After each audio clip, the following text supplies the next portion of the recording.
there's lots of people who say, well, you've got to stay in Labour because there's no alternative. We can't, that will never build an alternative left-wing party to Labour, a mass membership party to Labour. We can't do that. It's impossible. There's a lot of negativity around that.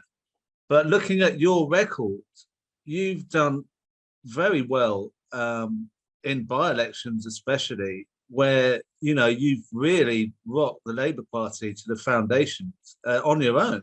I mean, pretty much on your own. I mean, I'm not, obviously those are people were there helping you, but you are evidence that it is possible that those breakaway left-wing parties can do it. And what would you say to the people who say it can't be done?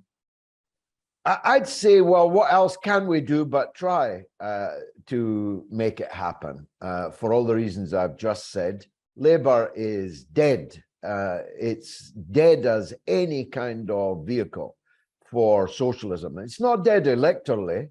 It can still get elected, but it won't, indeed can't, do anything that anyone who calls themselves a socialist would be interested in doing. So if you're a careerist and you just want a seat on a bench somewhere, either a hard bench in the local council or a soft one in the House of Commons, Labour is obviously still the best bet for you.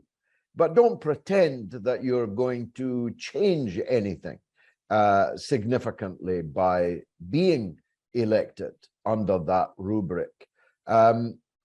Look, I said on the day I was expelled that Mr. Blair would rue the day. I remember rolling my R's.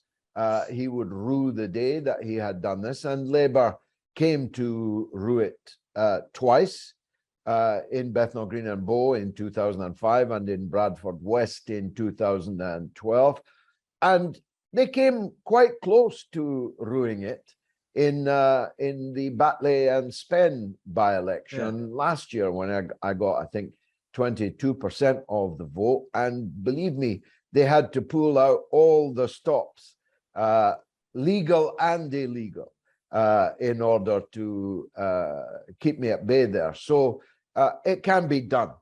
But not everyone can do it, as has been proved. Many people, fine people, like Chris Williamson, for example, who's a good friend of mine and who I stood by from the first minute of his cavalry at the Calvary, I should say, at the beginning of the torture of and crucifixion of Chris Williamson. Chris got a very miserable vote when he stood for Parliament, despite being a person of upstanding character and outstanding quality. So not everybody can do it, and not everyone can do it every time, as I am also an example of. I mean, I stood in West Brom in 2019 to try and help defeat Tom Watson, a noble cause, you might agree, but I did very poorly there. So not everyone can do it, and not everyone can do it all the time.